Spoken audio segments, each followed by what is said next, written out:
Taong 1986. Pagod ang katawan sa buong araw na pagbubungkal ng lupa, pangunahing hanap buhay ng isang taong payakang pamumuhay.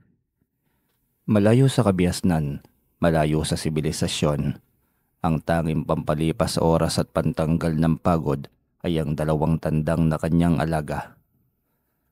Walang malaking hangad kundi ang maitaguyod lamang ang pamilya, ngunit nakapag-asawa ng babaeng malaki ang pangarap sa buhay. Hindi rin masama ang maghangad ng mataas. Ngunit kung ang matukso at malihis ng landas, kailangan bang intindihin at huwag nang husgahan? Bago po natin simulan ang kwento, inaanyayaan ko po kayo mag-subscribe bilang suporta po dito sa ating channel. Pwede ba, Lorna? Huwag na natin pag-usapan ang tungkol sa bagay na yan. Bakit ba ang kitid ng pag-iisip mo, Degoy? Gusto ko lang naman ay gumaan ang buhay natin. Kapag nakapagtrabaho na ako sa ibang bansa, malaki ang magiging sahod ko. Itong kubo natin magiging malaking bahay ito. May ipagyayabang na sa mga kaklase nilang dalawang anak natin. Hanip naman yun lang. Para may pagyabang kaya nangangarap kang makapunta ng ibang bansa. Degoy, sawang-sawa na ako sa buhay na ganito. Hindi ba tayo pwedeng magkaroon ng maayos na buhay? Maayos ang buhay natin, Lorna. Sadyang hindi ka lang kontento sa buhay na mayroon tayo. Masaya naman tayo dati ah. Dati yon. Paano ako magiging kontento sa ganitong buhay? Isang kahig, isang tuka. Nakakasawa ang ganitong buhay, Degoy. Pakiusap, Lorna. Tama ng bangayang ito. Nakakasawa na. Pagod ako. Pagod na rin ako sa buhay na ito, Degoy. Ganitong mahirap ng sitwasyon natin na kukuha mo pang magsugal. Sugal? Kailan naman ako naging sugarol? Hindi mo aaminin. Yung sinasabong mo sa tupada na tandang hindi pagsusugal yon. Kaya gusto ko na lang pumunta ng ibang bansa dahil sa pagod na ako sa mga pinaggagawa mo. Ngayon gagawin mo namang dahilan ng mga alaga ko. Dalawa lang yan eh. Saka 2 beses ko pa lamang nilaban. Mabuti nga maswerte at nanalo. Bakit? Saan ba napupunta lahat ng pera? Di ba sa'yo naman, di ba? Lorna naman, naging responsable akong asawa at ama sa mga anak natin. Hindi nga lang ako mayaman. Bago tayo magpakasal, alam mong sa ganitong paraan kita mabubuhay, hindi ba?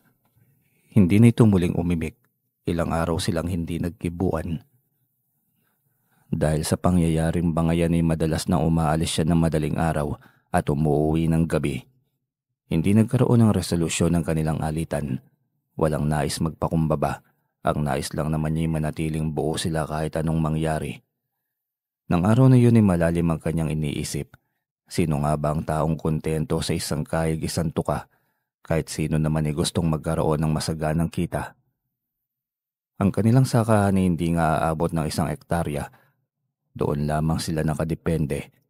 Kung walang aning mais ay wala ring bigas sa loob ng ilang buwan. Kung ibibigay mo sa akin ang marangyang buhay na pangarap ko at ng asawa ko, sana lamang umpisahan mo na ngayon, Panginoon ko. Biglang may narinig siyang pagsipol ng malakas na hangin. Mag-aalas 3 ng hapon yon. Napatingala siya at napatingin sa buong paligid. Wala ngang hangin at mainit ang panahon. Ngunit isang kakatuwang bagay ang namataan niyang papalapit sa kanya. Hinihigop nito ang mga bagay na madadaanan. Ganito pala tignan ng ipo-ipo sa malapitan? Takang tanong niya. Isang bagay ang pumasok sa kanyang isipan. Ang mutya ng ipo-ipo. Ang pangarap ng marami. Sinipat niya ang kanyang mga mata. Sa kanya talaga ito dadaan. Kinuha niya ang kanyang sombrerong gawa sa buri. Naganda siyang dakpin ng mga mata nito. Isang dipa na lamang ang layo nito sa kanya't namataan na niya ang puting bagay sa gitna ng mata ng ipo-ipo. Diyos ko, ito na yun. Tuwang wika niya. Sinalubong niya ito at tinakpan ng sombrero. Tumpak. Kuwang-kuha niya at doon mismo sa kanyang kinatatayuan ay biglang nawala ang malaking ipo-ipo. Tuwang-tuwa siya nang mapagtanto na ipinagkaloob nga sa kanya ang mutya nito. Sa sandaling nahawakan niya ang bagay na iyon ay biglang gumaan ang kanyang pakiramdam. Kakatuwang lakas at enerhiya ang biglang sumanib sa kanyang katawan. Ang kaninang nangangalahati niyang inaararong lupain ay hindi niya namalayan na natapos niya sa loob lamang ng 1 oras. Hinintay niyang lumubog ang araw, didiligan niya ang mga pananim na gulay. Sitaw at ampalaya na kaunting araw na lamang ay mag-uumpisa na siyang umani. Takip silim na nang matapos niya yung diligan, sakay siya ng kanyang alagang kalabaw at palabas na sa kanyang lupain nang madaanan niya ang isang puno ng balete. Malayo pa'y amoy na niya ang tustos ng isang kapreng matagal nang nananahan dito.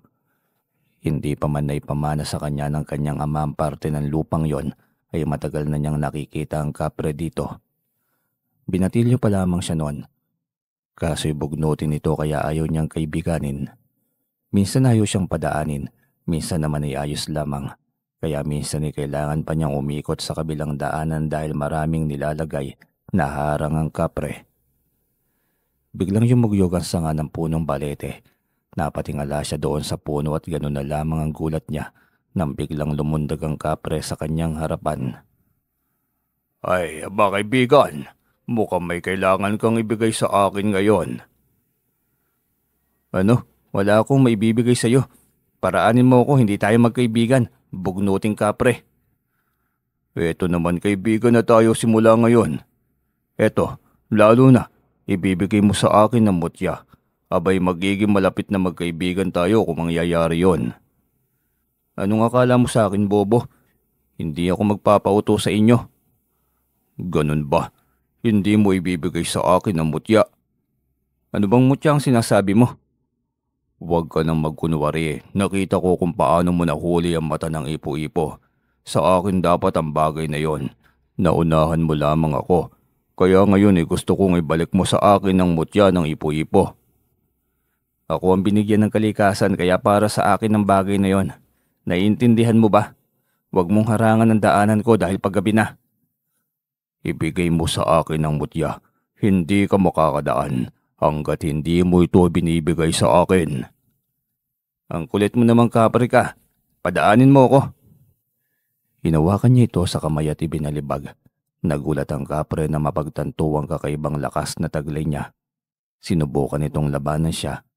Nang makahuma ito'y hinawakan siya nito sa magkabilang balikat, ngunit mabilis niyang nabaklas sa mga kamay nitong nakahawak ng mahigpit sa kanyang mga balikat. Lumundag siya sa dibdib nito sabay kapit sa mahaba at makapal na balahibo. Isang suntok sa malaking ilong nito ang kanyang ginawa. Naguhumiyaw ang kapre sa sobrang sakit. Galit na galit at nagbabaga ang mga mata. "Hayop ka! Hindi kita mapapatawad!" "Tinanong mo rin ba ako kung napatawad na kita? Ilang beses mo na ba akong naharangan dito para lamang hindi makadaan? Umayos kang kapre ka. Hindi ka pwedeng magpasiga-siga sa amin dito." Muli niya itong sinuntok ng magkasunod sa dalawang mata nito. Muli itong napahiyaw. Sinubukan siya nitong baklasin mula sa pagkakapit sa kanyang dibdib. Ngunit nasasaktan lamang ito dahil nakakapit siya sa balahibo nito sa dibdib. "Tama na, hindi na maawa ka. Tigilan na natin to." "Anong tigilan na natin to? Ikaw itong haharang-harang sa dinaraanan ko." "Hindi na, patawarin mo na ako, bati na tayo. Kaibigan na tayo. Huwag mo na ako saktan pa. Parang awa mo na." Napangiti na lamang siyang tumalon pabalik sa lupa. Hindi may buka ng kapre ang mga mata nito. "Sisiga-siga kasi ayan tuloy. O bukas dito pa rin ako daraan na. Umayos ka." Hindi na ito tumugon. Ngunit hindi niya yon ikinabahala. Nilisan niya ito at diretso na sa kanilang bahay. Pagdating niya tahimik at walang tao. Nagtaka siya at nag-alala dahil padilim na. Saan na ba nagpunta ang mga yun?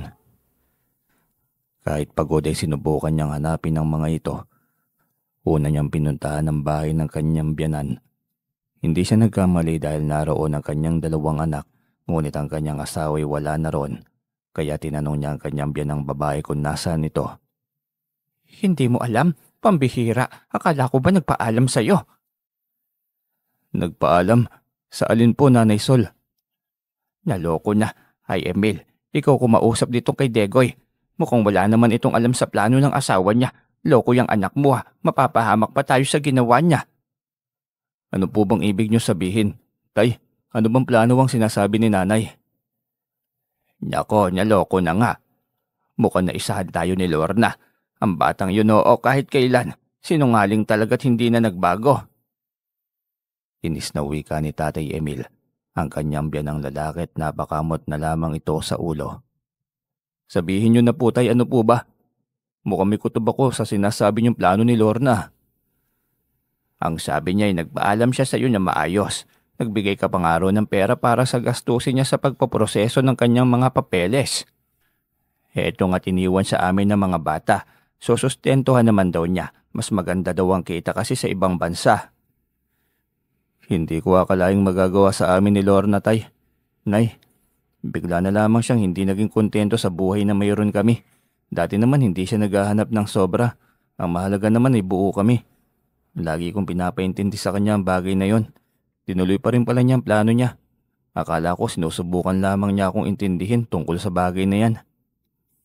Yung batang yun, oo, kahit kailan sakit talaga sa ulo. Naging maayos na sana siya nung napangasawa ka niya, Degoy eh. Ay, baka iniisip mo kinukonsinti namin ang batang yun, Degoy. Nako, ang sabi talaga niya sa amin ay nag-usap na kayo. Napabuga na lamang siya ng hangin dahil sa sakit ng kalooban. Hindi niya pinangarap mamuhay malayo sa binuo niyang pamilya. Ngunit ito ang kagustuhan ni Lorna, kaya wala na siyang magawa pa. Nagpaalam na lamang siya sa kanyang mga biyanan. Iwanan mo na lamang dito ang mga bata, dalawin mo na lamang madalas. Baka naman makapag-isip pa ng matino ang asawa mo. Sige po nay, mahirap din po kasing madalas ako nasa sakahan. Walang mag-aalaga sa kanila. Habang pauwi ay magulo ang isip niya. Hindi niya inaasahan na gagawin yon ni Lorna sa kanya. Hindi siya naging irresponsable. Wala siyang pagkukulang at batid niya yon. Hinayaan na lamang niya ito pagdating ng bahay ay may tirang kanin at ulam sa kaldero. Kaya yun ang kanyang pinaghapunan. Hindi siya makatulog ng gabing yon. Masama ang loob niya sa kanyang asawa ngunit pilit niyang kinakalimutan. Kung hindi siya nito magawang irespeto, bakit pa nga ba niya ito itatali pa? May sarili itong pag-iisip, kaya malaya nitong lisanin ang kanyang teritoryo. Kinabukasan ni maaga siyang nagising pero wala siyang ganang pumunta ng bukirin. Doon siya sa kanyang dalawang tandang na nakatali sa haligi ng kanyang silong. Pinaliguan niyang mga ito, pinakain at pinainom ng tubig. Pagkatapos ay pinaglaban niya ang mga yon. Inaaliw niya ang kanyang sarili nang biglang dumating ang kaibigan niyang si Dario. Ilalaban mo ba yung tandang mo, paring Degoy? Paring Dario, ikaw pala yan. Ang aga mo ah. Hindi, napadaan lang. Pupunta kasi ako sa bahay ng biyanan. May pinakuwang bigas eh. Ayos ah, may biyanan na nakasuporta. Oo naman. Sama nga kami mamaya ng biyanan kong lalaki tungong sa bungan eh. Piyesta ngayon sa kabilang baryo ah. Ay oo nga pala. Piyesta nga pala sa kabilang baryo ngayon. Unang araw. Tiyak maraming tao doon. Oo, tama. Bueno, sumama ka na sa amin. Mali mo, di ba? Saka para makipiesta na rin. Subukan ko makipiesta mamaya. O di kaya subukin ko magdala ng tandang. Matagal na akong hindi nakasabong eh. Tiyak masaya doon. Oo naman, Degoy. Dalhin mo ang asawa at mga anak mo. Minsan lang naman ito sa isang taon eh. Wala na akong asawa, Dario. Iniwan na ako. Kung saan na nagpunta yun, wala akong ideya. Anong naging problema? Pambihira naman itong si Lorna. Tiyak akong sa kanyang problema. Hayaan na natin, kagustuhan niya yon. Wala tayong magagawa. Ang mahalaga naman hindi ko siya pinabayaan dito. Nang makalis na ito'y naisipan niyang puntahan ng kanyang sitaw at ampalaya. Didiligan niya itong muli nang sa gayon ay madaling makapamulaklak at mamunga. Malayo pa lamang sa kanyang taniman ay tanaw na niya ang kakaibang sitwasyon ng kanyang taniman. Ang ginawa niyang mga balag o kabitan ng mga baging ng pananim niya ay halatang nagkalasog-lasog. Nagmamadali siyang tumakbo patungo sa kanyang gulayan. Wala pang segundo'y narating niya agad ito nang hindi namamalayan. Sumabog ang dibdib niya sa galit. Wala siyang ibang pagdududahan kundi ang kapre. Binunot niya mula sa kaluban ng kanyang mahabang itak. Kumuha ng isang dakot ng asin sa kanyang kubo. Patakbong pinuntahan ng tahanan ng kapre. Pinagtataga niya ang mga sanga ng punong balete. Parang paa ang laki ng mga sanga. Ngunit isa ang taga lamang yon dahil sa lakas niyang taglay. Idagdag pa ang galit na naipon sa kanyang dibdib. Hayop kang kapre ka. Sisirain ko itong tahanan mo. Tignan natin kung hindi ka mahirapang maghanap ng pwede mong maging tirahang hayop ka. Magpakita ka. Matapang ka, di ba? Sinong nagbigay sa'yo ng otoridad na manira ng mga pananim na pinaghirapan kong itanim at alagaan ng ilang araw? Biglang umihip ang hangin, palatandaan na unti-unting nagpaparamdam ang elementong naroon. Ano, magpakita ka o kakalbuhin ko ito. Uubusin ko talaga itong tagain. Hayop ka. Inaano ba kita? Masyado kong abusadong kapre ka. Biglang may bumagsak sa lupa. Napalingon siya agad dito sabay tutok ng kanyang mahabang itak. Tama na, kalma lang. Hindi ko naman akalaing magagalit ka pala ng ganito. Pasensya na, pinaglalaroan lang kita. Sinusubok ko lamang ang tapang mo. Ay, matapang nga. Pagkatapos mong sirain ang mga pananim ko, ano sa akala mong gagawin ko, matutuwa? Papaslangin kitang hayop ka. Isa ka pang animal ng buhay ko. Pinagtataga niya ito ngunit malakas ito at maliksi kung umilag. Tama na, oy, kalma lang. Hindi ko na uulitin. Yun na yun. Hindi na talaga mauulit pa. Hindi mo na talaga uulitin dahil papaslangin na kita. Ililibing kita sa ilalim ng punong balete na ito. Sandali lang. Wag! Sigaw nito. Hindi niya ito tinigilan hanggang sa matamaan niya ito sa dibdib, sa tiyan at sa paa. Sa liksi niyang umatake at hindi na ito nakailag pa ng sunod-sunod niya itong initak. Ang huli itinarak niya ang mahabang itak sa dibdib nito. Pagkabunot ng itak ay ibinuhos niya sa sugat nito ang dala niyang asin kanina. Naguhumiyaw sa hapdi at unti-unti rin itong nangihina. Gaganti pa ako. Humanda ka sa akin. Lagi akong nakahanda. Saka hindi ka na makababalik pa. Akala mo lang yon. Matitikman mo ang bagsik ko. Hirit pa nito bago tuluyang maputulan ng hininga. Hayop ka, pagbabantaan mo pa talaga akong loko ka. Akala ko naman hindi kayo mamamatay-matay, mga loko kayo. Wika niya habang pinagmamasdan ang katawan nitong unti-unting nalulusaw. Pagod na pagod siya nang matapos gawin yon. Mula sa gilid ng kanyang mga matay na mataan niya ang presensya ng isang nilalang. Nang lingunin niya ito'y nagtama ang mga mata nila ng isang tikbalang na babae. Takot na takot ito at mabilis na tumakbo palayo. Marahil nakita nito kung paano niya natodas ang kapre, kaya bigla itong nahintatakutan sa kanya. Hay, mabuti naman, nang sa ganun marunong din kayong matakot sa katulad naming mga tao. Inis na inis pa rin siyang tinitingnan ng kanyang mga pananim. Wala na siyang maaani kahit kaunti pa sa kanyang mga tanim dahil binunot lahat yon ng kapre. Galit kasi ito sa kanya dahil sa hindi niya binigay ang gusto nitong mutya na binigay sa kanya ng kalikasan. Bakit niya ibibigay dito gayong siya naman ang biniyayaan? Nagpasya na lamang siyang umuwi. Mainam pa nga sigurong pumunta na lamang siya sa piyestahan nang sa ganon ay hindi lang puro problema ang nasa isipan niya. Pagdating niya sa bahay ay naligo kaagad siya at nagbihis. Pagkatapos maligo'y naisipan niyang dalihin ng kanyang tandang upang ilaban. Ramdam niyang malakas na enerhiya sa oras na yon, kaya tingin niya'y mananalo ang tandang niya sa araw na yon.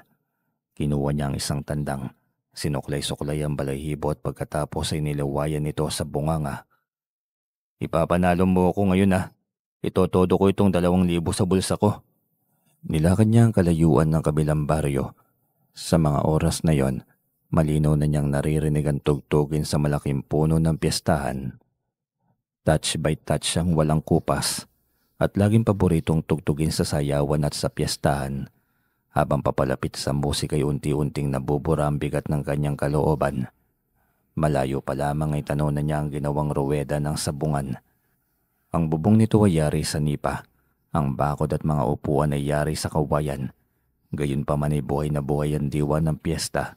Dahil sa dami ng mga karatig sityo at karatig baryo na nakasuporta sa nasabing mga programa sa piyesta.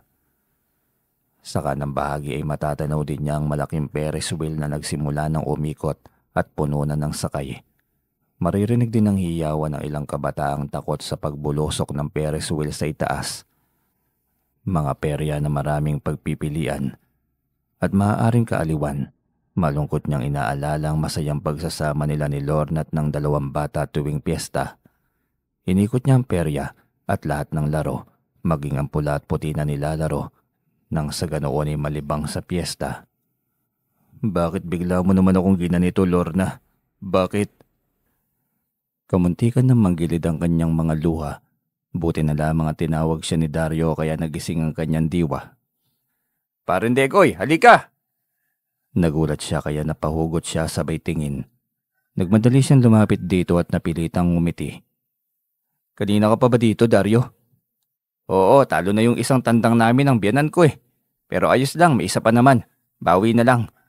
O halika, lumapit ka sa hanay nang makapili ka na ng kalaban. O di kaya ikaw ang mapili. Depende kung kakasa ka.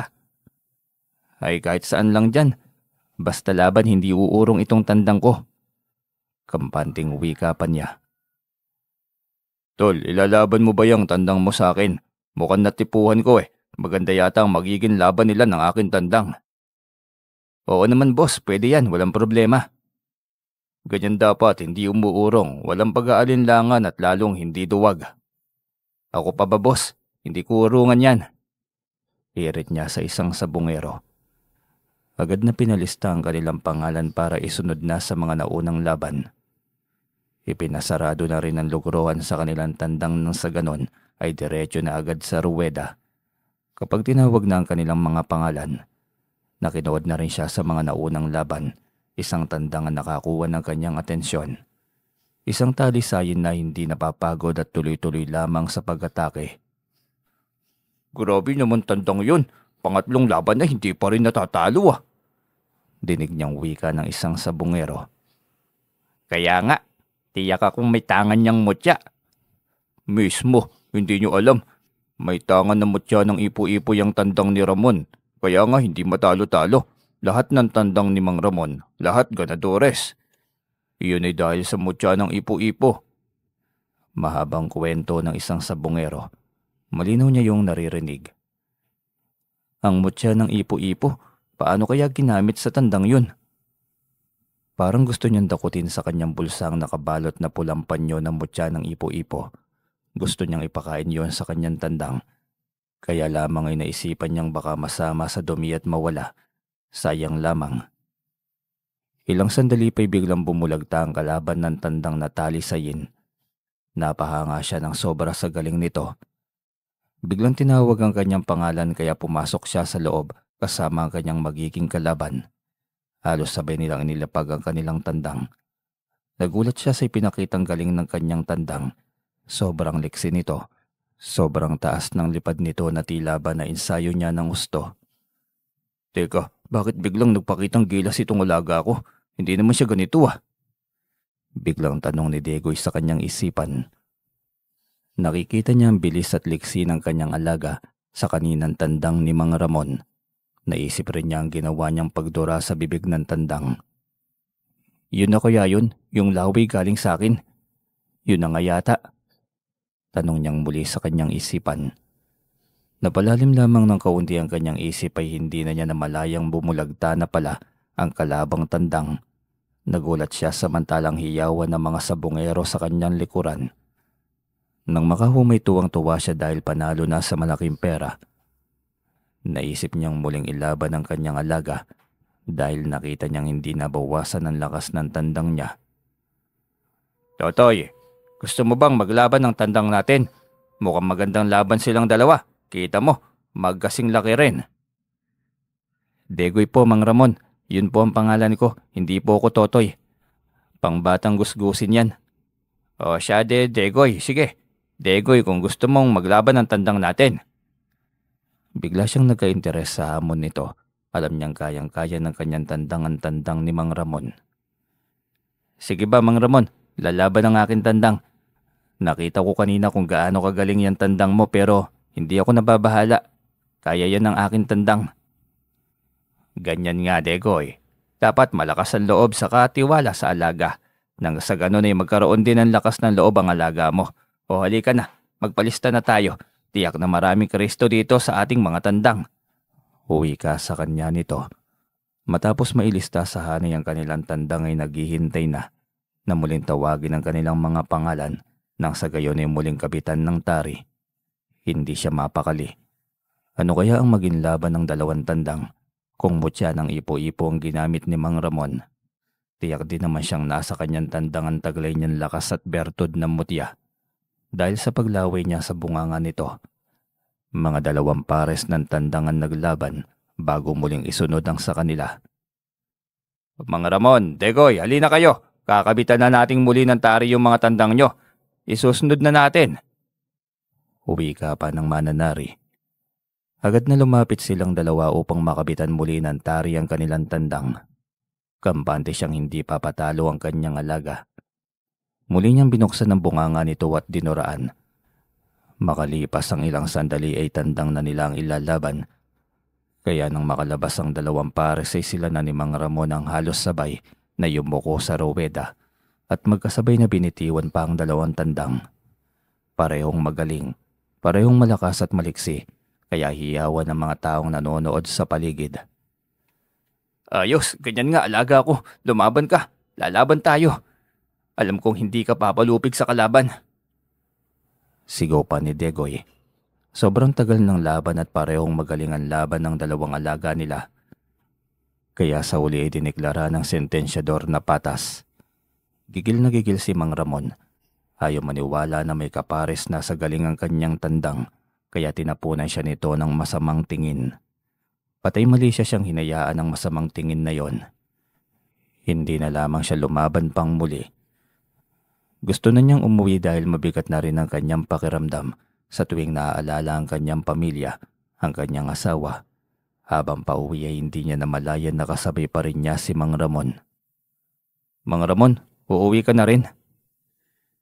Hindi na ako maaari pang lumaban. Nagsimula nang magkaroon ng patas. Nabawasan ng enerhiya kaya hindi na pwedeng magpatuloy. Baka tuluyan pang mabihag itong tandang ko. Bukas naman. May ganun pa ba? Malakas pa yung tandang mo eh. Mutya ng ipo-ipo din ba ang tangan mo? Mukhang hindi nalalayo ang tandang mo sa akin eh. Nagulat siya sa biglang tanong nito. Hindi nga nito magawang sagutin ang kanyang tanong. Tangan? Wala akong ganun. Ano po ba yun? Mabilis niyang pagtanggi. Ang alam kasi niya hindi pwedeng may makaalam ng kanyang tangan dahil maaari itong takasan ng bisa. So sayo pang umamin, halata namang masyado. Wala po talaga Mang Ramon, nagkataon lang na kondisyon itong tandang ko. Hindi ako naniniwala sa ganyan, wala yan.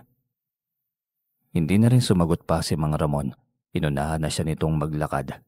Nakakagulat dahil bigla itong nawala sa kanyang harapan. Ang bilis nitong maglakad. Gayon pa man inaabutan niya pa rin ito paminsan-minsan. Kahit hindi mo sabihin sa akin, alam kong magkatulad tayo ng tangan. Kita mo naman, basta-basta mo na lamang ako naaabutan. Hindi siya tumugon. Hinayaan niya ito sa kung ano ang iisipin nito. Lumiko na siya ng daanan patungo sa bahay ng kanyang biyanan, kaya magkaiba na sila ng direksyon. Naabutan niya ang biyanang lalaki na nagsisibak ng kahoy kaya kinuha niya yon. Nako Degoy, bata ka. Hindi man lamang kita napansin. Para kang aswang ah. Saan ka ba galing? Lumipad ka ba papalapit sa akin? Maski itong aso ko, hindi na nakakahula. Natawa na lamang siya sa reaksyon nito, lalo na ang pagbilog ng mga mata nito. Nako putay, pasensya na. Grabing gulat niyo ah. Napagkamalan niyo pa akong aswang. Oo ay sobrang nagulat talaga ako. Ano yan? Sa sabungan ka galing? Panalo ah. Opo tay, sa inyo na po itong bihag. Sila nanay at ang mga bata nasa eskwelahan pa rin ba? Oo, mamayang hapon pa ang uwi ng mga yon. Ang layo kaya ng baryo. Magasto sa pamasahe sa tricycle. Ganun po ba? Ito po tay, 500 para pang ulam ninyo. Itong bihag mo malaking ulam na to eh. Huwag ka nang magbigay ng pera, itago mo yan. Para sa mga susunod na araw tay, kailangan nyo pa rin ito. Pamasahe ng mga bata sa eskwela. Sige na tay, kailangan nyo ito. Ay, sige na nga, salamat dito Degoy. Malaki ba ang panalo mo? Bakit ang laking pera nitong binigay mo? Kaunti lang po tay, ang mahalaga ay mairaos ang bawat araw. Alis na muna ako tay. Babalik na lamang ako kapag may ihahatid akong pagkain. Sige, salamat Degoy. Akala ko magagalit ka rin sa amin eh. Hindi mangyayari yun tay, ang kasalanan ng anak ay sa anak lang. Hindi damay pati magulang. Hindi pwede yun. Sige na po tay, ingat po kayo rito. Paalam niyang muli. Ang totoo'y balak niyang bumalik sa piyesta. Iiwan lamang niya ang kanyang alagang tandang sa kanilang bahay. Diretso siya sa inuman. Wala siyang ibang balak kundi ang magpakalasing sa piyesta. Tahimik niyang nilalaklak ang bote ng beer. Hanggang sa umabot yon ng 10 bote. Medyo may tama na siya ng lapitan ng 5 lalaki sa kanyang kabilang mesa. Nakasunod ang tingin mo sa asawa ko kanina. May gusto ka ba sa asawa ko?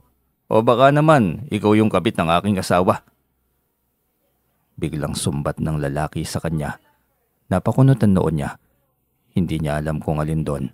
Hindi sumagi sa utak niya ang bagay na yon, na maaari siyang masita kakatingin niya sa ibang tao. Habang nakatingin naman siya sa mga taong dumaraan ay kung saan-saan din naman napupunta ang kanyang isipan. Kaya paano magkakagusto siya sa asawa nito? Kita mo pre, hindi makasagot kasi may balak talagang iba yan sa asawa mo pre. Tigilan niyo nga ako, wala akong ginawa sa inyo. Hindi ko kilala ang asawa mo. Baka nga ngungu pa yun. Nako, magtigil ka. Hayop ka, maang-maangan ka pa. Kung patutulugin kaya kita ng kamaukong ito. Kung makapintas ka sa asawa ko Pinagyayabang mo kasi hindi naman nakita. Tigil-tigilan niyo nga ako. Hindi ako pumunta rito para maghanap ng gulo.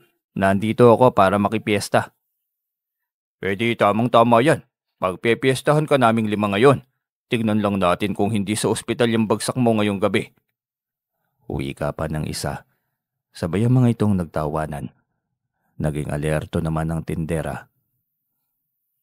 Kayong 5, wag nga kayong manggulo dito. Ngunit hindi ang mga ito nakinig. Pinaikutan pa siya ng mga yon. Huwag niyo lang akong galawin. Kung hindi tinitiyak kong ngipin niyo lamang ang walang pasama maya. Kung hindi pa magkasya baka malibang pa kayo sa kakapulot ng mga ngipin ninyo. Muling nagtawanan ng 5 lalaki. Aba, mayabang Akala mo naman nakakatakot. Nag-iisa ka lang naman tol. Malit ba ka mauko pre? Mukhang hindi man lamang nabahala Tingin mo kaya makakaya mo kaming 5? Pagyayabang pa ng ibang lalaki. May pagtaas pa ito ng kilay. Hindi ko pa nasusubukan na makipaglaban sa 5. Depende rin siguro. Hindi ko naman kayo atarasan. Nandito ako nakaupo. Tumutungga ng beer. Pasensya na kayo Kung nagpapapansin kayo, para makalibre galing sa akin ay sinasabi ko sa inyo. Konti lang ang pera ko. Bawal ang libre. Mayabang talaga Ikaw na nga itong nagkagusto sa asawa ko. Ikaw pa itong mayabang. Babalatan ka talaga namin ng buhay. Galit na wika nito. Sabay lipad ng kamao nito sa kanyang nguso ngunit mabilis niya itong naharang. Hinawakan niya ang kamao nito sabay lipad ng kaliwang kamao niya sa kilay. Lumapit ang 2 lalaki. Kaya binato niya ito sa isa sabay tadyak ng isang nasa likod niyang sumusugod. Sabay ang mga itong napaumbakol. Umatake ang 2 pa kaya pinagsabay niyang muli ang mga itong pinaulanan ng kamao. Isang kaliwa at isang kanang kamao rin sa kabila. Ano na? Isang hirit pa lang Bumangon kayo dyan. Sabi niyo matatapang kayo. Tigi isang hirit lamang pala hindi na kayo babangon. Isa sa mga ito ang bumangon. Bumunot ng kutsilyo sa harapan ng sinturon nito. Akman susugod ng biglang magdatingan ng mga rumorondang tanod. Hoy, ano yan? Bitiwan mo yung kutsilyo mo. Nandito tayo para magsaya. Huwag niyong dalhin dito ang pagiging pasagulero ninyo. Agad na pinosasan ng mga tanod silang 6. Nagreklamo agad siya dahil hindi naman siya naging pasimuno. Sinugod siya ng mga ito. Hoy, teka kuya. Bakit kasali ako? Silang 5 ang gustong pagkaisahan ako. Sila na lamang ang dakipin niyo. Hindi pwede, dapat kayong 6. Totoo naman manong tanod, mga basugulero yung 5 yan. Nananahimik lang dito ang isa'y nilapitan nila para pagtripan. Dahil sa mungkahi ng tindera ay naiwan siya at hindi na isinama pa ng mga tanod. Ay salamat manang, muntik pa ako makapagbayad ng multa dahil sa mga yun. Hanip talaga itong mga Pinoy kapag nalalasing nawawala sa sarili. Walang anuman basta't nasa tama, saka ang galing mo doon napatumba mo silang 4. Ang tingero ka siguro. Hindi naman po, depensa lang. Depensa ka dyan puro pilay at basag ang mukha ng mga yon. Sobrang lakas mo. Napangiti na lamang siya sa reaksyon ng tindera. Matapos magbayad ay nagpaalam na siyang lumisan. Ngunit ang punteriya na naman niya sa perya. Sinubukan pa niyang tumaya sa pula-puti. 20 pesos lamang nung una. Ngunit hindi niya namalaya na napakaraming 20 at 100 na ang nasa kanyang harapan. Naisipan na niyang tumigil sa laro dahil palalim na rin ang gabi. Isa pa'y mabigat na ang kanyang katawan dahil sa alak. Hoy, teka tol, saan ka pupunta? Hindi pa tapos ang laro ah. Nasa iyo pa lahat ng pera sa kaha. Anong nasa akin ng pera? Panalo ko to ah. Uuwi na ako. Matutulog. Malalim na ang gabi. Antok na ako. Lasing pa naman ako. Hanip ka. Gusto mo magdamag tayo maglaro dito? Baka mas lalong maubos kahit sentimo sa'y walang matira. Makinig ka. Hindi ka pwedeng umalis. Kita mo naman oh. Hindi pa ako nakakabawi. Nasa iyo nga lahat ng pera. Panalo ko nga to. Saka marami pa namang naglalaro. Diyan ka na lang bumawi. Basta ako antok na ako. Ay hindi mo naiintindihan. Ulitin ko pa ba? Nasa iyo lahat ng pera sa kaha ko. Lagot ako nito kay madam. Panalo ko ito. Alangan namang ibalik ko sa iyo. Bahala ka dyan, oy. Walang paalam siyang tumalikod. Diretso siyang pauwi. May kalayuan pa sa kanilang baryo at may tatawirin pang ilog. Ngunit ramdam niyang kayang-kaya pa rin niyang maglakad ng malayuan. Isa pa'y wala siyang kaanak sa baryong yon. Hindi pa man nangangalahati ang paglalakad niya, ramdam na niya na mas lalong bumibigat ang kanyang katawan at maging ang talukap ng kanyang mga mata. Ngunit pilit niyang nilalabanan. Habang naglalakad ay naririnig niya ang iyak ng kabayo. Hinanap niya ngunit wala siyang makita. Ay, papasakay sana ako. Pagod at lasing na ako eh. Anyat pa ekes-ekes pa rin sa daanan. Biglang may dumaan sa kanyang harapan. Kalahating tao at kalahating kabayo. Tumapa ka. Ihahatid na kita. Maglalasing, hindi naman kayang umuwi. Biglang lumawak ang kanyang ngiti nang marinig yon. Sa wakas ay makakatulog na siya. Agad siyang dumapa sa likod ng tikbalang. Babaeng tikbalang yon. Kasunod niyon ay wala na siyang maalala pa. Kinabukasan na niyang naalala ang bagay na yon. Agad niyang naalala ang babaeng tikbalang malapit sa bahay ng kapre. Tiyak siyang ito ang elementong naghatid sa kanya pauwi. Alam na alam din ito kung saan ang kanyang bahay. Isa lamang ang dapat niyang gawin ng mga sandaling yon, ang magpasalamat. Agad niyang tinungo ang bahay ng tikbalang na malapit sa kanyang sakahan. Nasaan ka, tikbalang? Alam ko dito ka nakatira. Magpakita ka sa akin. Biglang may humubog na alikabok na nagniningning sa kanyang harapan hanggang sa naging isang tikbalang yon na kulay puti. Galit ka na naman ba? Bakit may kasalanan ba ako sa'yo? Hindi ako galit. Magpapasalamat lang ako sa'yo dahil hinatid mo ako kagabi sa bahay. Yun ba? Walang problema. Masaya ako na nakatulong. Ang mahalaga rin ay narating mo ang bahay ng ligtas. Baka kasi malunod ka sa ilog at walang magsasalba sa'yo. Nakita kita noong nag-away kami ng kapre. Natakot ka ba sa akin dahil doon? Nakita ko kasi ang reaksyon sa mukha mo. Oo, medyo. Pasensya na, hindi ko alam kung bakit ka natatakot sa akin pero sa tingin ko dahil sa nakita mo kung paano ko pinaslang ang kapre. Oo, tama ka. Ang lakas mo't napakatapang. Masama naman din kasi yung kapreng yon kaya pinaslang ko na. Inabuso ako ng husto eh. Nakita ko rin yon. Kaya hindi ako kumampi doon. Madalas din naman akong inaaway ng lokong yon. Sobrang bugnutin eh. Buti naman pala kung ganon.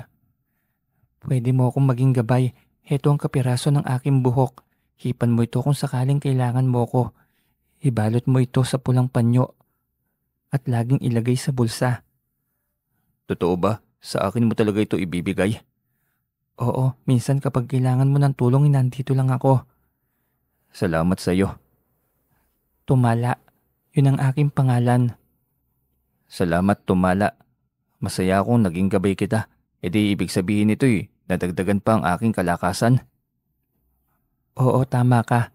Hanggat marami pang elemento na gustong umanib sa iyo, ay lalakas ka ng lalakas. Huwag kayong mag-alala. Iingatan ko naman kayo. May tiwala ko sa iyo. Agalon. Mabuti yan. O siya, paalam na Agalon. Gaya ng bilin ko Huwag maging abusado. Pagkatapos sabihin yun ay agad itong naglaho. Tuwang-tuwa siya nang mapagtanto na may gabay siyang tikbalang. Ibig sabihin ay nakabantay ito lagi sa kanyang paligid at magpapakita lamang ito kapag hinipan niya ang kapirasong buhok nito na ibinigay sa kanya. Umuwi siya at naligo dahil balak niyang bumalik muli sa sabungan. Tiyak niya ang panalo dahil iyon ang nararamdaman niya. Pagdating sa sabungan ay doon agad siya pumwesto sa mga nagkukumpulan ng mga sabongero.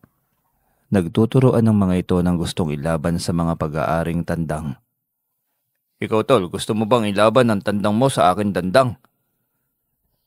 Oo ba, pwedeng-pwede. Tugon naman ni Degoy. Pinalista agad nila sa hanay ang kanilang mga tandang. Panglima sa hanay kaya malayo-layo pa. Ngunit hindi nagtagal ay tinawag na rin sa wakas ang kanyang pangalan. Tumungo siya sa gitna upang mailapag na ang ruweda sa gitna. Inubos niya ang kanyang pera sa pustahan. Mahigit 3,000 yon. Wala man lamang kahirap-hirap at ilang sagupaan lamang italo agad ang kalaban. Kaya naman agad siyang naghanap ng pwedeng katunggali ng kanyang tandang. Muli niya itong ilalaban at nang may kumasay agad na pinalistang muli sa hanay, 5,000 na ang naging logro sa mga sandaling yon. Matapos muling maghintay ay muli na naman silang tinawag sa loob. Una niyang inilapag ang kanyang tandang. Pagkalapag ng tandang ng kalaban ay tumakbo na agad yon. Hanip, natakot yung tandang mo pare. Pusang gala, ayaw lumaban ng hayop eh. Paano yan? Abay sayang naman. Subukan mo ulit na ilapag. Utos niya ngunit muli na naman tumakbo ito. Wala, bihag na ito ni Degoy. Ayaw lumaban kaya wala tayong magagawa. Wala itong magawa kundi yan sundin ang utos ng sentensyador. Tuwang-tuwa siya dahil 2 bihag na ang mayroon siya at ang isa'y walang sugat. Umabot ng 5 panalong laban at umabot ng 30,000 ang pera ang kanyang naipon. Marami ang napahanga sa kanyang tandang. Hapon na nang magdesisyon siyang umuwi. Ang daming sabongero na kilala siya. Ngunit siya'y hindi niya matandaan ang mga yon. Maliban sa isang kagawad na isa sa naging kaaway niya kanina, nakapamaywang itong sinalubong.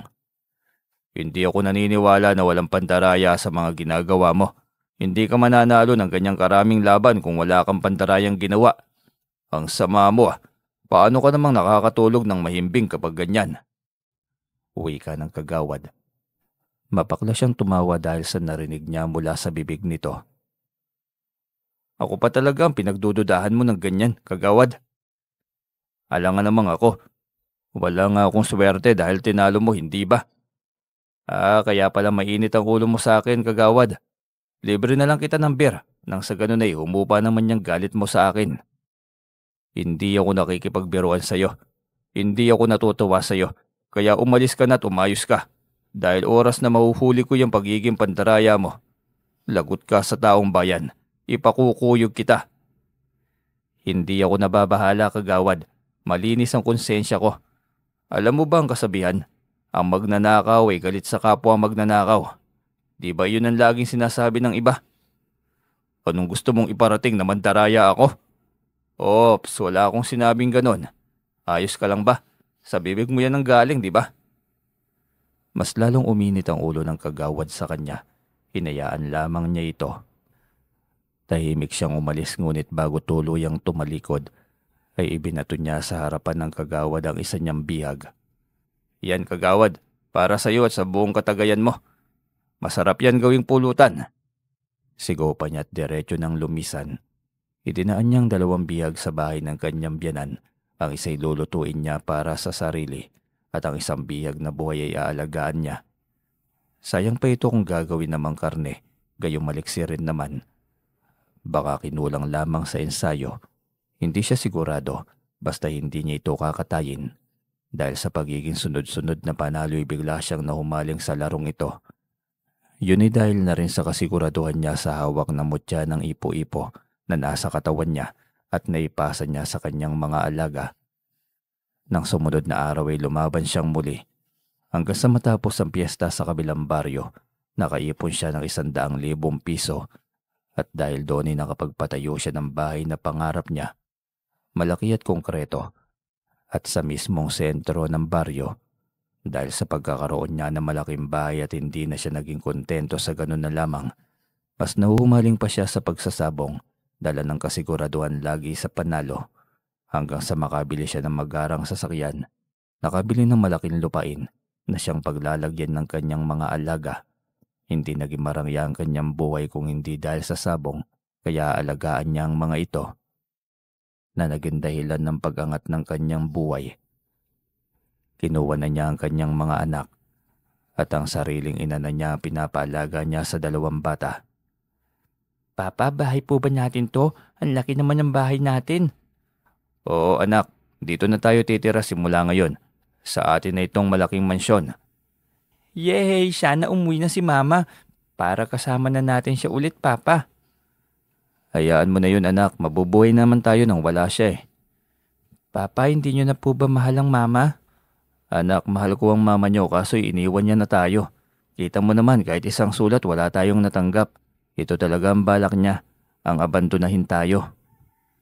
Umiyak ang batang 7 taong gulang lamang. Hindi pa nito maintindihan masyado ang sitwasyon. Gayunpaman, alam niyang balang araw ay maiintindihan din nilang lahat ito. Makalipas lamang ang 1 taon, nagkaroon na siya ng isang 14-wheeler truck. Yun ang pinaparentahan niya sa mga magsasakang may pananim na mga tubo, dadalhin sa pagilingan upang gawing asukal at maging pera. Unay 1 lamang hanggang sa naging 5. Inaral na rin niya ang pagmemekaniko upang siya na lamang ang bahalang umayos sa mga sira ng mga truck niya. Grabe, hindi ako makapaniwala anak. Parang kailan lamang, nasa 1 kubo kayong magpamilya. Kapag bibisita kami doon tayo sa bakuran, sa mahabang upuan na gawa sa kawayan na nasa lilim ng mangga. Kasi hindi tayo magkasya sa loob. Ngayon, eto't nasa mansyon na kayo nakatira. May magarang kotse. May 5 14-wheeler na truck na nakagarahe sa likod. May manukan pa. Kapag talaga swerte ang kusang dumapo sa iyo, ano? Masayang wika ng tatay nanding niya. Basta't nilalagay lang sa tamang paglalagyan ng perang dumadaan sa kamay. Tay, tiyak ang pagbabagong buhay. Siyempre, salamat na rin sa nasa itaas. Wala ang mga ito kung hindi niya kaloob sa atin. Ay, totoo yan anak. Lahat ng bagay, maliit man o malaki. Ipagpasalamat natin lahat sa nasa taas. Kasi siya lang naman ang may kakayahang magpabago ng ating buhay. Kaya madalas sinasabi ko sa inyo noon, huwag niyong hamakin ang buhay ng isang tao. Hindi niyo alam ang magiging takbo nito. Sa isang iglap, pwedeng gawing itim na diamante ang minsang uling na hawak ng isang nilalang. Lagi ko namang tinatandaan yan, tay. Anak, heto na ang kape mo. Oh, ikaw nanding gatas itong sayo. Sabi ng anak mo, bawal sayo ang kape eh. Biglang singit na rin ang matanda niyang inang si Nanay Telang. Nagpasalamat siya dito matapos tanggapin ang baso ng kape. Hindi pa rin nagbago ang nanay, maalaga pa rin. Siyempre, bunso, lahat kayong mga anak ko, kahit matanda na ako, kapag nangangailangan pa kayo sa akin ay hindi ako tatanggi. Kaya gusto ko nandito kayo sa bahay ay para makapag-relax na rin. Matanda na kayo, pumupunta pa rin kayo ng bukirin, hindi na dapat. Dito na lang kayo sa bahay, itong mga apo nyo na lamang ang tignan ninyo. May nagbabantay naman sa kanila, pero iba pa rin yung nariyan kayo nakatingin sa kanila. Ayoko minamaltrato ng ibang anak ko, abay, nagbabayad na nga tayo buwan-buwan eh. Totoo yan anak, naiintindihan namin ang abala ka. Huwag ka mag-alala, nandito kami ng nanay mo para alalayan kayo. Nagpapasalamat pa rin siya dahil nariyan ng mga magulang at dating biyenan niya na nakasuporta sa kanya para sa mga bata. Kahit papaano ipatuloy pa rin siya sa kanyang mga hanap buhay. Lalo pat patagal ng patagal ay lumalawak ang kanyang mundo. Nakakarating na siya sa lungsod at sa mga karatig lungsod at ang kanyang mga panalo'y umaabot na ng milyon. Mas lalo pa siyang lumalaki. Nakakabili siya ng ekta-ektaryang tubuhan kaya tiyak na marami pa siyang mabibigyan ng trabaho. Sa ganoong estado ng buhay niya sumulpot ang kanyang asawa. Nagmamakaawa dahil gustong bumalik sa kanya. Para saan pa ba, Lorna? Malaki na ang mga bata. Hindi na nila kailangan ng ina. Isa pa, noong maliit sila ay kailangan ka nila. Nasaan ka? Ang sabi mong abroad. Hindi ko alam kung natuloy o ano. Pero kahit singkunduling wala ka man lamang na ipadalang suporta sa mga anak mo. Akin lahat yon, Lorna. Nagsisi na ako, Degoy. Hindi ko na uulitin pa, mahal. Bigyan mo pa ako ng isa pang pagkakataon. Ganun lang ba yun kadali, Lorna? Biglang sisipot para magmakaawa. Tapos ayos na kaagad. Anong gagawin ko, Degoy, mahal? Kahit anong ipapagawa mo, gagawin ko. Huwag mo lang akong iwanan. Ikaw ang nang iwan, hindi ako. Huwag mong baliktarin ang sitwasyon. Pwede ba, Lorna? Umalis ka na. Hindi. Maawa ka, Degoy. Papa, pwede bang huwag mo nang paalisin si Mama dito sa bahay? Natahimik na lamang siya habang tinitignan ng miserableng mukha ng bata. Kanina pa pala ito nakikinig at umiiyak mula sa loob ng bahay. Lumapit ito at yumakap sa ina. Naiintindihan niya ang damdamin ng bata. Kahit sinong bata ay ganoon ang reaksyon. Lokso ng dugo at higit sa lahat ay pangungulila. Papa, sige na po. Humihikbi pa ito. Kaya mas lalo pang sumikip ang kanyang dibdib. Patakbo ring lumapit ang kanilang bunsong si Nene. Yumakap sa ina. Nakikita naman niya ang pagluha ni Lorna, ngunit pakiramdam niya hindi yun tunay. Galit pa rin siya rito, ngunit wala siyang magawa. Para sa kanyang mga anak ay kailangan niyang pagbigyan ng mga ito. Ayaw niyang maging makasarili. Para sa mga bata, payag ako dito ka tumira, pero doon ka sa bahay ng mga katulong. Wag na wag kang papasok sa kwarto ko, Lorna. Hindi ito tumugon. Gayunpaman ay pumayag itong sa bahay ng mga katulong matutulog. Inaalagaan nito ang mga bata araw-araw. Kahit paano nakikita niya sa dalawang anak na bumabalik na ang tunay na sigla ng mga ito. Parang gusto niyang balikan ang masaya at simpleng payak na buhay nila noon. Ngunit kailangan na niya yung mailibing. Parte na lamang iyon ng kanyang nakaraan. Ang buong akala niya ay mapapanindigan niya ang kanyang desisyon. Ngunit nagawa pa rin siyang matukso ng kanyang asawa. Talagang porsigido itong makuha ang kanyang loob na magkabalikan sila. Kaya isang linggo lamang ito sa kanyang teritoryo ay nadali agad siya nito at pagkatapos lamang ng 2 linggo ng pagsasama nila ay naglilihi na kaagad ito. May ganyan yata anak maagang paglilihi. Hindi lang ako sigurado kasi hindi ko naman naranasan. Sabi nila, kaya siguro. Paano kung niloloko lamang ako nitong si Lorna, Nay? Paano kung buntis pala talaga siya? Tapos tinakbuhan kaya bumalik sa akin dahil ayaw ng kahihiyan. Hinaan mo yung bibig mo, anak, saka asawa mo yon. Huwag mo naman pag-isipan ng ganyan. Nay, ilang taon niya akong iniwan. Kahit sulat wala ako natanggap. Paanong hindi ako magdududa? Anak, kaya marami kang duday dahil sa hindi pa rin buo ang pagtanggap mo. Tanggapin mo na lamang ng totoo nang sa ganoon ay matahimik kayong pareho. Nandyan na yan, tinanggap mo na.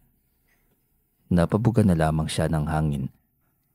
Naisip niya na baka dahil nga sa nag-aalangan lamang siya sa pagtanggap dito, kaya ganoon ang kanyang pakiramdam. Sinubukan niya yung iwaglit. Binigyan niya ng magandang trato ang asawa, kahit paano naman ay hindi naman nawala ang pag-ibig niya rito. Kaya nga hindi siya naganap ng iba sa loob ng ilang taon ay dahil mahal pa rin niya ang kanyang asawa. At ngayon nga may pangalawang pagkakataon sa kanila, ibibigay na lamang niya ng buo muli ang kanyang pagtitiwala, sarili at lahat. Mahal, ihiwa mo naman ako ng mangga. Gusto kong kumain ng hilaw na mangga. Sandali, ikukuha kita. Salamat, mahal. Napakaswerte ko talaga sa iyo, Degoy. Umayos ka dyan. Huwag mo akong binobola. Humagikgik lamang ito. Matapos nitong kainin ang hiniwa niyang manggay, nagpaalam na siya rito upang pumunta na sa kanyang pinagagapas na tubo. Wala pa siyang schedule sa kanyang sabong. Sa susunod na buwan pa, isahan lamang yon ngunit 2,000 ang pustahan. Hindi gaya ng dati minsan 300. Pinakamalaki na ang 1,000. Malayong malayo na ang kanilang buhay sa noon. Walang problema sa pera. Lahat ng gustong bilhin ay mabibili. Lahat ng gustong ipagaway na papagawa. Lahat ng tauhan ay hindi niya tinitipid. May tamang sahod at bonus 2 beses sa 1 taon. Napakaswerte naman namin sa iyo, Boss Degoy. Ngayon lang kami nagkaroon ng sahod na ganito kalaki at may 2 beses pang pabonus sa taon. Siyempre, kayo ang bumubuhay sa mga lupaing nagbigay ng magandang ani sa mga produkto. Kaya dapat lamang napahalagahan ko kayo. Napakabait mo talaga, Boss Degoy. Kaya ka pinagpapala ng gusto eh. Maswerte din naman ako dahil may mga taong tapat sa akin. Malapit sa kanyang lahat ng mga tauhan dahil sa kabutihan ng kanyang puso. Kaya lahat ng hiling niya sa mga ito'y mabilis na nasusunod. Hating gabi nang magising siya sa mahinang yugyog ni Lorna. Bakit, mahal? Mahal, manganganak na yata ako. Ano? Halika na. Tara na, punta na tayo ng ospital. Nagmamadali niyang binuwat ang asawa at dinala sa kanyang sasakyan. Dati sa tuwing manganganak ito'y tatawagin lamang niya ang hilot. Ngayon ay diretso na sa ospital. Kalahating oras patungong bayan. Pagdating doon ay diretso na ito sa panganakan. Malaki na ang bunso bago mabuntis si Lorna, kaya kabado siyang naghihintay sa labas. 3 oras siyang naghintay bago may lumapit na doktor. Asawa kayo ni Lorna, sir? Kunot noong tanong ng doktor. Opo, Dok. Nanganak na po bang asawa ko? Oo, sir. Kayo pa lang, ama? Opo. Pwede ko po ba siyang puntahan? Oo naman. Punta mo na sa room 624. Bilin ng doktor. Hindi niya alam kung bakit ganoon ang reaksyon nito. Pilit na lamang niya yung binaliwala. Nagmamadali siyang pinuntahan ng kanyang asawa. Mula sa labas ay malinaw niyang narinig ang iyak ng sanggol. Nakakagaan ng loob marinig ang iyak ng anghel. Matagal na panahon niyang hindi yun narinig. Pagpasok niya diretso niyang nilapitan ang sanggol. Bungad pa lamang ay ramdam niyang kakaibang pakiramdam. Wala man lamang siyang nararamdaman na koneksyon sa bata. Maitim ito. Kulot ang buhok at ang porma ng mukha at bibig. Parang Arabo. Nailing siyang napatitig sa bata. Hindi niya ito anak. Alam niya yon. Nakikita niya at nararamdaman. Sino ang ama ng batang ito? Doon na ito tuluyang napahagulgol. Mas lalo lamang uminit ang kanyang ulo. Hindi niya alam kung maaawa pa ba siya dito o ano. Isa lang ang malinaw ngayon. Niloko siya ng kanyang asawa. Pinaako siya ng isang responsibilidad na hindi sa kanya. Ginamit siya nito kaya mas lalong nag-alab ang galit sa kanyang puso. Hanggang kailan mo ko gustong lokohin, Lorna? Hindi ko gustong magsinungaling sa'yo, kaso'y natatakot akong hindi mo ko matanggap. Hayop na buhay ito. Ano sa tingin mo? Tatanggapin ko ang pagiging ama sa hindi ko anak? Nakipaglaro ka sa ibang lalaki tapos ako ang aako. Talaga namang abusado kang masyado, Lorna. Abusado ka. Hindi ko sinasadya, Degoy. Nadala lang din ako. Tumahimik ka. Nakakatiri ka. Babayaran ko ang bill pero nung ka naaapak ka pa rin sa pamamahay ko, Lorna. Hindi mo gugustuhin ang gagawin ko. Ipakakaladkad kita sa mga pulis. Yang anak mo galing sa kalantian mo. Ibibigay ko yan sa DSWD.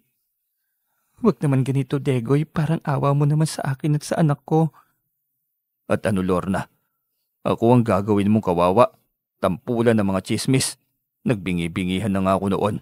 Hindi na ngayon. Ang ganitong pagkakasali walang kapatawaran, Lorna. Wala. Sigaw niya. Agad niya itong tinalikuran. Wala siyang pakialam. Bahala na ito kung ano ang kahinatnatan ng buhay nito. Kinabukasan ni maagang hinanap ng mga bata ang kanilang inay. Hindi niya alam kung ano ang isasagot. Hindi niya alam kung paano magsinungaling sa mga ito. Pero mas tama lamang siguro na saka na lamang niya ipaliwanag kapag nasa tamang pag-iisip at naintindihan na ng mga bata ang sitwasyon. Maiintindihan niyo rin ang lahat, anak. Hayaan niyo ipapaliwanag ko sa inyo sa tamang panahon. Sa ngayon, hindi niyo muna pwedeng makita ang inyong ina. Malaki po bang kasalanan ng mama, papa? Pinalayas niyo po ba siya? Sobrang laki ng kasalanan, Junior. Pero hayaan niyo. Balang araw kapag gusto niyo na siyang kilalanin, ay wala namang magiging problema sa akin. Kinausap niya ng maayos ang kanyang mga anak. Naaawa siya sa mga ito. Dahil masaya na ang mga ito sa muling pagbabalik ng kanilang inay. Kaso'y niloloko siya ng kanyang asawa. Hindi naman pwedeng lagi na lamang niyang pagbibigyan kahit pa ang mabigat na kasalanan nito. Nagpakasasa na lamang siya sa trabaho niya. Gusto niyang kalimutan ng tuluyan ng dating asawa. Hindi ito karapat-dapat sa karangyaan na mayroon siya. Pinuntahan pa siya ng kanyang mga binan upang hilingin na patawarin ang anak ng mga ito. Huwag niyo na po sanang kinukonsinti ang pagkakamali ng anak niyo, Tay.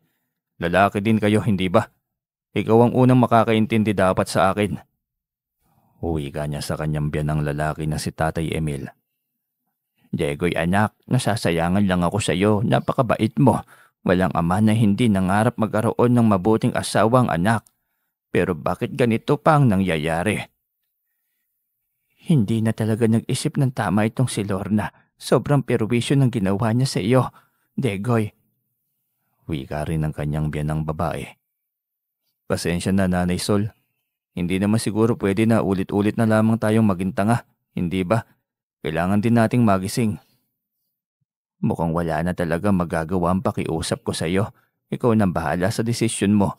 Ang mahalagay nasa iyo naman ang 2 bata. Sana lang hindi ka galit sa amin, anak. Naku po, Tay Emil, Nanay Sol. Huwag niyong isipin na nagalit ako sa inyo. Ang kasalanan ng anak ay sa anak lang. Hinding-hindi ako magagalit sa inyo dahil naging mabuti kayo sa akin. Mabuting ama at ina. Nakikita ko po yun. Hindi ko lang talaga maintindihan yung anak nyo. Ay, ang mabuti pa eh. Huwag na natin pag-usapan pa yung si Lorna. Hayaan na lang natin siyang magsisi at bumangon sa mga sarili niyang paa. Uwi ka ni Nanay Sol. Malungkot ang mukha nito. Lalong malungkot ito sa naging desisyon niya.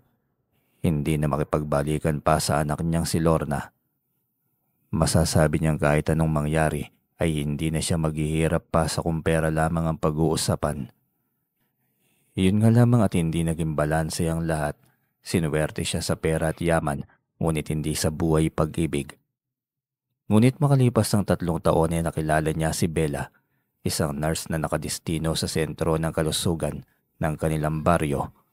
Nakilala niya ito dahil isang beses ay pumunta siya at nagpagamot sa kanyang paa dahil sa naapakan niyang pako. Simula noon ay naging madalas ang pagdalaw niya hanggang sa niligawan niya at madalas na binibisita ito sa bahay na inuupahan. Hindi ka kaya matatakot kapag sinabi ko sa iyo kung anong kwento ng aking buhay? Bakit? Anak ka ba ng engkanto, ng elemento? Isa ka bang aswang? Tanggap ko kahit ano pa ang pagkatao mo, basta wag mo lamang akong lokohin. Hindi ganon. Normal na tao naman ako. Parang may sumpa nga lang. Ano bang ibig mong sabihin? 30 na ako ngayon pero hindi ko alam kung bakit. Sa tuwing aalokin ako ng kasal ng aking dating nobyo, nagkakasakit sila o di kaya na-aksidente at namamatay. Hindi ko alam kung bakit. Parang may sumpa ang pagkatao ko. Nakakatawa ka naman, aksidente lang yon. Nagkataon lang lahat. Nagkataon? 4 na beses na nagkataon? Natahimik siya at kinabahan. Hindi nga normal.